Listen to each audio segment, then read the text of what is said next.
Look, that money can really be used right now for housing. FEMA says more than 50,000 people are currently staying in motels and hotels paid for by the government. More than 570,000 people have already applied for some sort of financial disaster relief and assistance. I'm here in West Houston, which is still flooded at this time.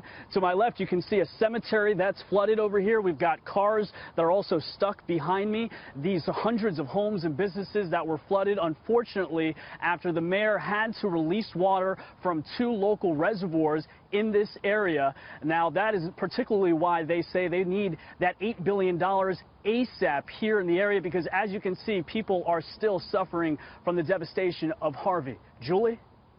Brian, then how are the schools doing? Because the stories of the children, the youth that have been dragged into this has just been so alarming and upsetting. What are the schools doing?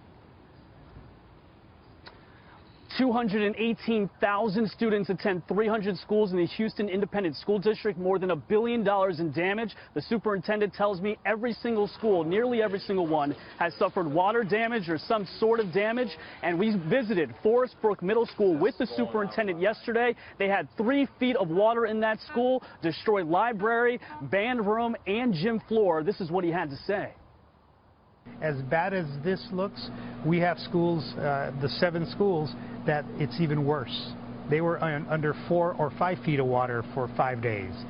We have one school in our portfolio that, because of the surrounding flooding in that community, we haven't even been able to step foot in that school. Julie, crews are working around the clock to get school back to normal. Schools will start now September 11th, and guess what? All students will get free lunch for the rest of the year after they suffered such a horrific storm. Julie? Well, that's a good thing. Bryan Llenas, thank you so much.